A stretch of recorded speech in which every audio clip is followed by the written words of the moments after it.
We can think about this from two different perspectives, right? We can think about what would be generally appreciated and welcomed as an overall economy as a citizen of the United States, right? I think everybody would be ecstatic about that because as citizens, we fear recession, right? We don't want to have an excess job loss. We don't want unemployment numbers to go up. But if we're putting our investor hats on, if we're just looking from the real estate side, you could look at it a couple of different ways. And I think a soft landing would be great for real estate investors.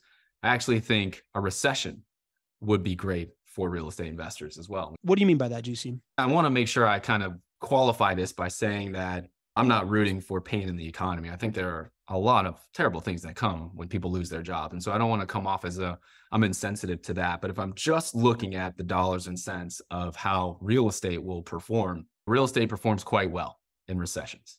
In 5 of the last 6 recessions, home prices actually went up at a rate that was higher than normal in Jacksonville and in many places across the country. So in recessions, real estate actually does quite well. And the main reason that happens is because in recessions, the Fed usually wants to jumpstart the economy. And for a long time, the main tool, the only tool that they used to do that with was dropping interest rates. They would drop the federal funds rate. It happens every recession. And when you drop the federal funds rate, indirectly, that drops interest rate on mortgages for real estate. Mm-hmm. And that is the greatest lever of demand for real estate. And that's why in recessions, real estate generally does quite well. And so whether we are in a soft landing, approaching a soft landing, or if it still goes down the route of recession, either one of those would lead to lower interest rates on mortgages for real estate, which would increase demand, which would raise real estate prices.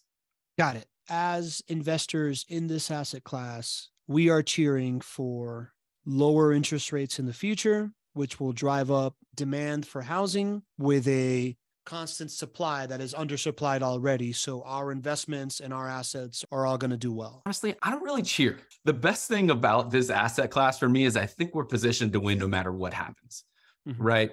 Like, for example, if the Fed dropped interest rates to a large degree right now, I know real estate prices would go way up, right? But over time, that's going to normalize no matter what because of the effects of supply and demand. So here, and the reason that I love this asset class so much is because we don't have to sit on the sidelines and cheer for one or another for fear of losing, right? We're in a position of strength no matter what happens. If it is a soft landing, what would happen is that interest rates would largely come down to a slower rate over time. They would fall, but it would take longer for rates to fall. If we were to get into a recession, the Fed would take more aggressive actions and they would drop the federal funds rate, which would drop our interest rates, and you would see a spike in home prices if you held everything else constant. But overall, this doesn't change why we, who are long-term buy and hold rental property investors, invest. If you are like me and like many in our audience here, you are buying and holding for a full market cycle. And so what's happening right now or over the next 10 months or 2 years when it comes to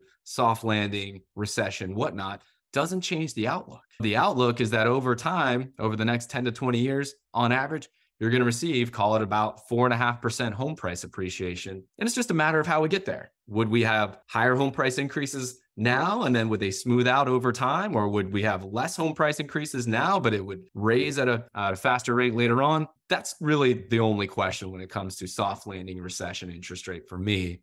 We know the punchline at the end of the joke, which is home price appreciation is going to do what it largely has for the last 40 years if you give it a full market cycle. Got it. So that is for rental property investing in this asset class. Is that the same for other asset classes? How do you see that for like market, for bonds, different things like that? Well, I think it's very different. Again, if you go out 20 years for all these asset classes, they're going to perform over the next 20 years larger than how they have over the last 20 years. So if I think about this in terms of stocks, right? According to Vanguard, over the next market cycle, Vanguard expects to earn 7% return on the typical 60-40 portfolio, which is 60% stocks, 40% bonds for their clients.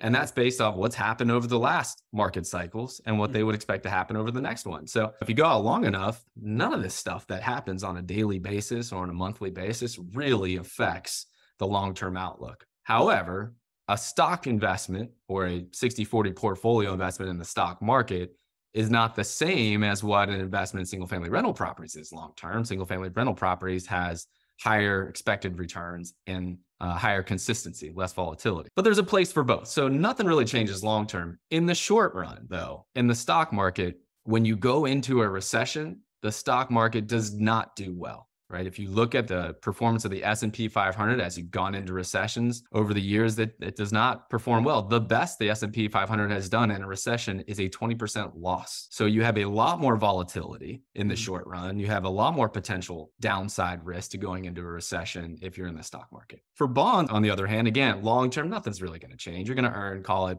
I don't know, 3, 4, 5% on bonds, somewhere around there over the long haul, depending on which bond you are investing in. But in the short run, if we go into a recession, bonds will actually do better, because what happens is the Fed will drop the Fed funds rate. When the Fed drops the Fed funds rate, the interest rate on bonds will actually go down.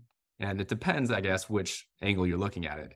And when I say the bonds will do better, prices of bonds would actually go up. The yield on bonds would actually go down. So in the short run, bonds and stocks face considerable volatility challenges because they are so dependent on what the Fed funds rate does. For real estate, we've seen that a huge increase in the Fed funds rate, which has led us to 7% mortgages, still has real estate performing well. And if the Fed dropped their Fed funds rate, it would only increase home prices in the short run.